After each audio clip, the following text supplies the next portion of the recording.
네, 이제 19장으로 넘어오게 됩니다. 19장으로 넘어오게 되면 다시 이제 아까 보았던 그 이제 패턴으로 해서 복음에 아주 큰 강력한 저항이 지금 19장에서 일어나고 있는 것을 볼 수가 있죠. 에베소 지역인데요. 다시 한번 짚어봅시다. 데살로니가, 그리고 베레아, 아덴, 고린도, 그리고 지금 에베소 이어지고 있습니다. 이 에베소 지역은 아주 바울의 사역에 있어서 뭐라고 말할까요? 드라마틱한 일들이 많이 일어났던 곳입니다. 그래서 가장 큰 부흥이 있었고요. 그리고 가장 큰 박해가 있어서 심지어 바울의 이 생명의 위협을 느낄 정도의 큰 사건이 있게 된 곳이 바로 에베소입니다. 먼저 바울은 아볼로가 성령 세례를 깨닫게 되고 또 성령 세례를 받게 되는 그 사건에 이어서 에베소에서도 강력한 성령에 임재하시는 그런 사건에 대해서 먼저 상반부에서 기록을 하고 있죠. 요한의 세례까지만 들어보았다라고 하는 사람들에게 성령의 세례 예수 그리스도께 말씀하신 주신 성령 세례에 대해서 말씀하게 되고 그리고 그 사람들이 듣고 세례를 받게 되는 놀라운 역사가 일어납니다. 성령 강림하는 사건이 6절에서 일어나고 있죠. 그리고 나서 바울이 사역이 얼마나 강력했는가. 그래서 바울의 치유하는 능력에 대해서 그래 손수건만 닿아도 잡아도 그것을 가져가서 얹어도 낫게 되는 놀라운 역사가 일어납니다. 예수님의 옷자락 그것보다 사실은 더 큰 능력이었죠. 예수님께서 말씀하신 너희들은 나보다 더 큰 능력을 이보다 더 큰 일을 행하리라라고 하시는 그러한 사건과도 같은 큰 능력이 복음 사역에 복음의 능력이 일어나고 있습니다. 2년 동안 에베소에서 말씀 사역을 증거한 바울이었습니다. 그래서 이 에베소는 가장 큰 부흥이 일어났던 도시이기도 합니다. 자, 그 반면에 21절부터 에베소에서 일어난 큰 소동에 대해서 이야기를 하고 있는 것을 등장하는 것을 볼 수가 있습니다.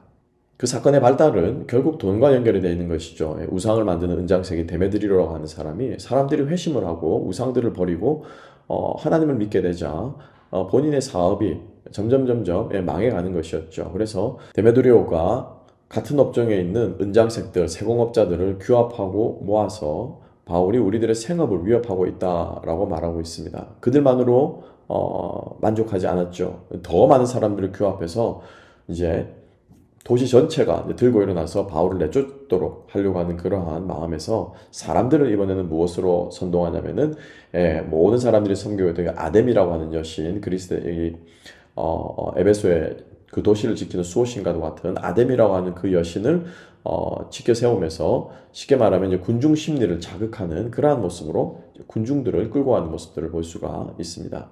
그리고 바울을 끌어들이기 위한 목적으로 바울과 함께 다니는 일행 두 사람을 쉽게 말하면 인질로 끌고 가서 극장에 모여서 이제 크도다 아데미어라고 하는 소리를 외치는 것을 2시간 동안 온 도시의 사람들이 모여서 이렇게 아주 조직적으로 그리고 교활하게 그리고 아주 잔인한 방법으로 인질을 잡는 것이죠. 아주 심각한 문제였고요. 바울의 생명이 위협받는 그러한 상황입니다. 그래서 그 무리를 보고는 서기장이 선은 선, 후는 후 이렇게 우리가 알아보고 나서 이 사람을 판단하지 않겠느냐. 그리고 이미 많은 기적들이 에베소에 일어났기 때문에 혹시 이 사람이 제우스가 보낸 선지자이면 어떡하겠느냐. 우리가 큰 죄를 짓는 게 아니겠느냐라고 하면서 이성적으로 사람들을 설득하고 그리고 정식으로 재판을 회부해서 바울에 대해서 알아볼 것을 권하고 있는 장면을 볼 수가 있습니다. 자, 이렇게 해서 에베소에 있는 이 소요 사태가 지금 진정이 되는 모습을 볼 수가 있습니다. 오늘 우리 에베소에서 일어났던 이 2가지 사건을 통해서 우리가 좀 기억해 볼 우리의 신앙에 적용 점이 있는 것 같습니다. 첫 번째로 우리가 기억해야 될 것은 기적과 말씀, 우리의 삶에 실제로 일어나는 기적이라는 것 그리고 말씀 이 2가지 중에서 우리가 결국 붙잡아야 될 것은 말씀이라는 것입니다. 에베소에서 일어났던 부흥을 기록하면서 누가는 20절에서 이렇게 마무리 짓고 있습니다. 이와 같이 주의 말씀이 힘이 있어 흥왕하여 세력을 얻으리라 라고 말하고 있습니다.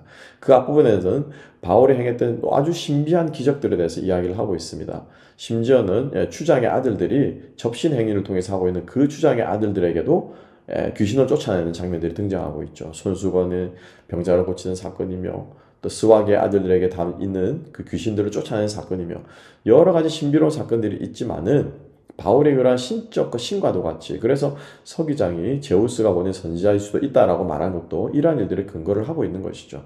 그래서 수많은 일들의 기적과 능력, 성령 세례들이 일어났지만은 결국 결론은 뭐냐면은 말씀이 흥왕해 가야 된다라고 하는 것입니다.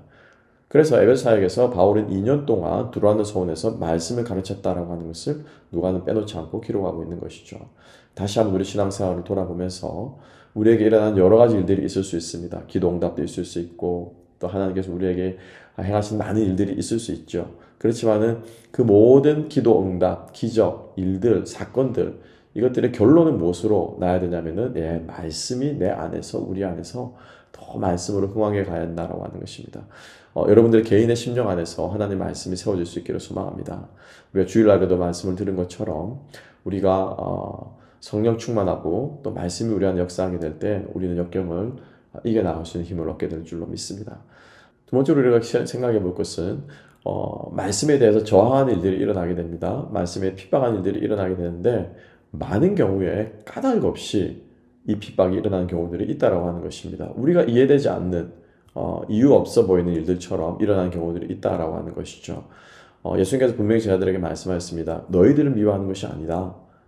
나를 미워하는 것이고 복음이 싫기 때문에 너희들을 핍박하는 것일 뿐이다. 라고 하는 것이죠. 그러니까 우리가 아무리 좋은 일을 해도 우리가 아무리 사랑으로 섬긴다고 해도 까닭 없는 이유들이 어려움들이 우리 가운데 닥칠 수 있다라고 하는 것입니다. 그럼 그때마다 우리가 기억해야 될 것은 복음 때문이다라고 하는 것이죠. 우리가 말씀대로 살면 살려고 할수록 우리에게 그러한 저항이 있을 겁니다. 우리가 복음을 전하려고 할수록 까닭 없는 핍박들 영문 없는 일들이 우리 가운데 일어날 수 있습니다.